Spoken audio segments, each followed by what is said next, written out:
Hello everyone. Pro GS 24x7 में आप सभी का स्वागत है। आज हमारा मैप क्लास 3 है।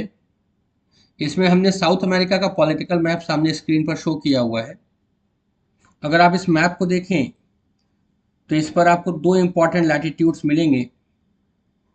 एक यहाँ पर इक्वेटर और दूसरा यहाँ पर ट्रॉपिक ऑफ कैंसर। इक्वेटर को हमने कल ही बताया था नेक्स्ट पिछले लेक्चर में कि ये 0 डिग्री से रिप्रेजेंट होता है और ट्रॉपिक ऑफ कैप्रिकॉर्न को हम लोग 23.5 डिग्री साउथ से रिप्रेजेंट करेंगे।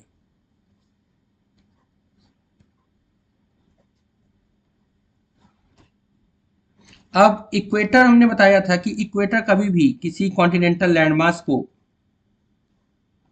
दो पार्ट में डिवाइड करता है। एक नदर्न हेमिस्फीयर, शॉर्ट में लिख रहा हूं, और दूसरा सदर्न हेमिस्फीयर।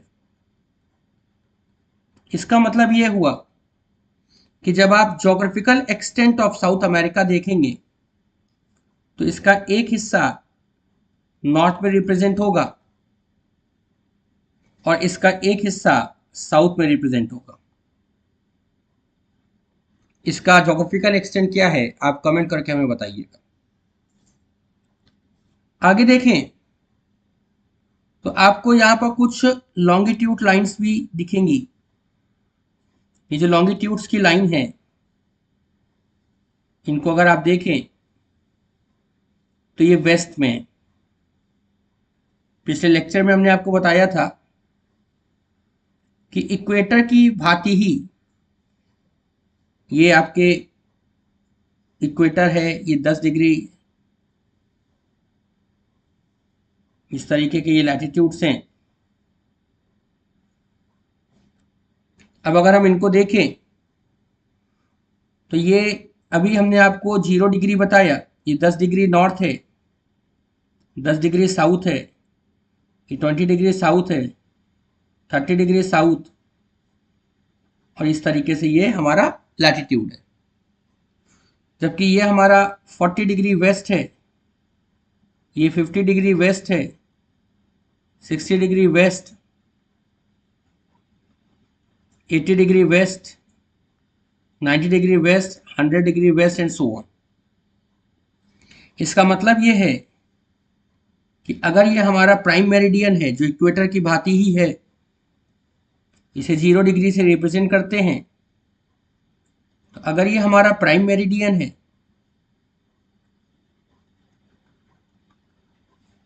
तो साउथ अमेरिका पूरी तरीके से वेस्टर्न हेमिस्फीयर में लाई करता है,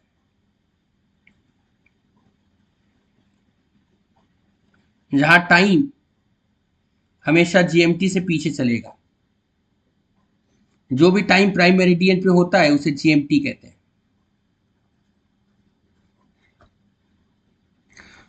अब अगर हम साउथ अमेरिका के इस मैप को ले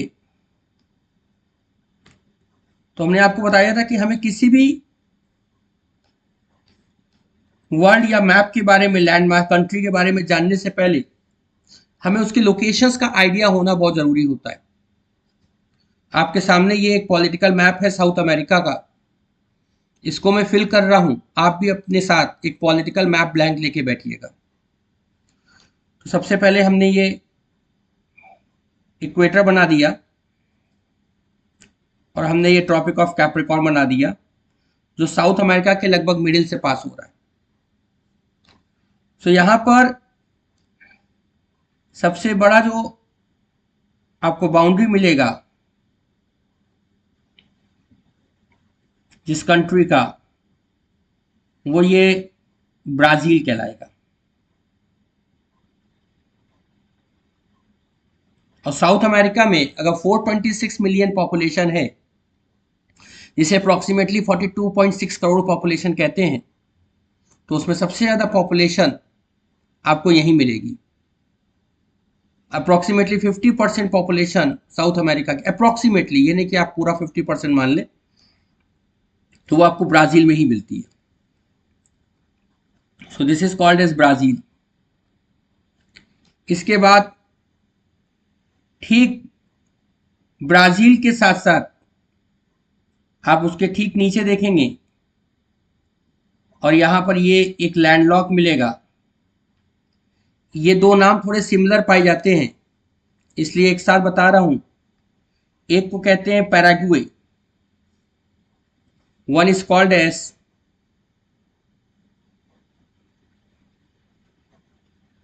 Paraguay and another is called as Uruguay. फिर ये आपका नीचे अगर आप देखेंगे तो हाथी की सूंड टाइप का एक जा रहा है। इसमें दो डिवीजन है, जैसे नॉस्ट्रिल टाइप, और ये पिंक से हमने एक शेड किया है region. So this is called as Argentina and this is called as Chile. आप चिली भी कह सकते हैं, स्पेनिश में चिले कहते हैं। ये पेरू कहलाता है। फिर ये इक्वाडोर कहलाता है।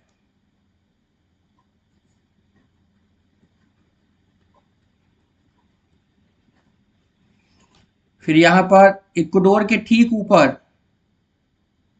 आपको कोलंबिया मिलेगा। फिर यहां आपको वेनेजुएला मिलेगा। फिर इधर एक टेरिटरी मिलेगी जिसका नाम है गुआना।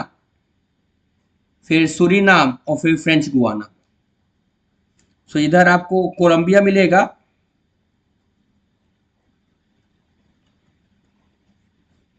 यहां आपको वेनेजुएला मिलेगा, ऑयल रीजन है, ये अक्सर न्यूज में बना रहता है, तेल का क्षेत्र है।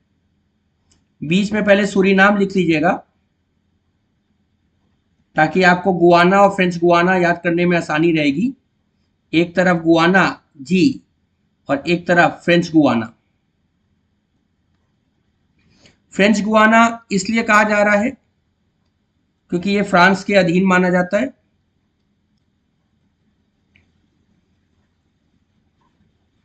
और यहां पर एक आइलैंड मिलेगा जिसे फॉकलैंड आइलैंड भी कहते हैं, इसका भी जिक्र आप अक्सर सुनते रहेंगे।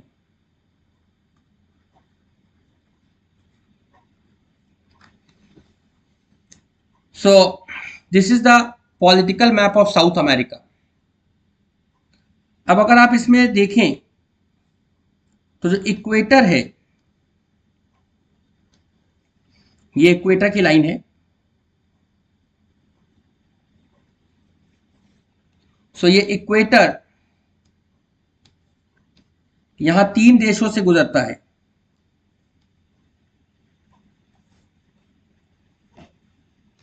कि मैंने इक्वेटर की लाइन खींच दी। सो ये जो इक्वेटर है ये तीन देशों से होकर गुजर रहा है, इक्वेटोर और इक्वेडोर याद रखिएगा। फिर कोलंबिया और तीसरा है ब्राजील। इसका कोड आप याद कर सकते हैं, BCE, before Christ era. B for Brazil, C for Colombia और E फॉर इक्वाडोर। और ये वेस्ट से आप ईस्ट की तरफ आए। दूसरा क्वेश्चन जो आपसे पूछा जा सकता है वो ये पूछा जा सकता है कि ट्रॉपिक ऑफ कैप्रिकॉर्न कहां कहां से गुजरता है। सो ये ट्रॉपिक ऑफ कैप्रिकॉर्न है, जिसे हम 23.5 डिग्री साउथ कहते हैं। अगर आप देखें तो ये चिले से गुजर रहा है, अर्जेंटीना से गुजर रहा है,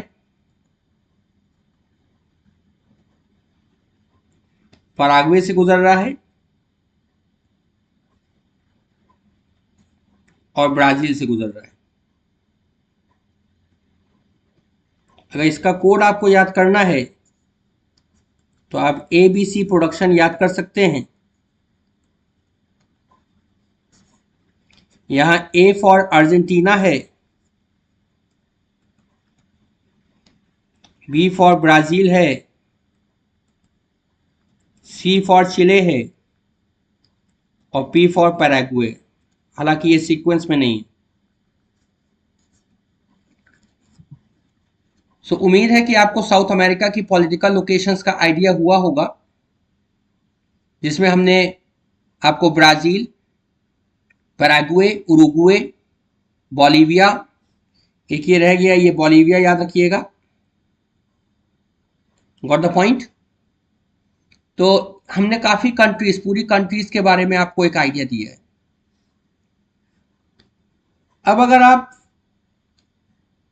यहां पर साउथ अमेरिका का मैप देखें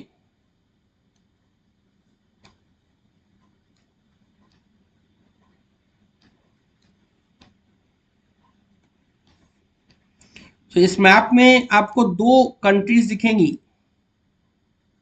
एक ये बोलिविया दिखेगा और एक आपको ये पराग्वे दिखेगा।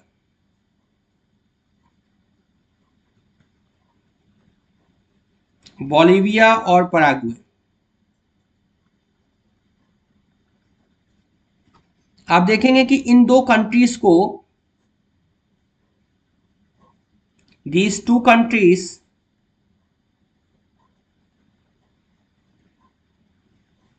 do not have access to maritime route.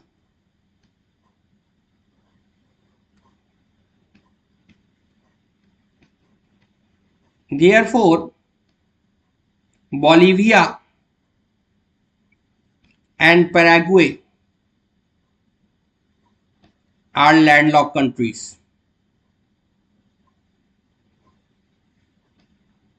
in South America. Landlocked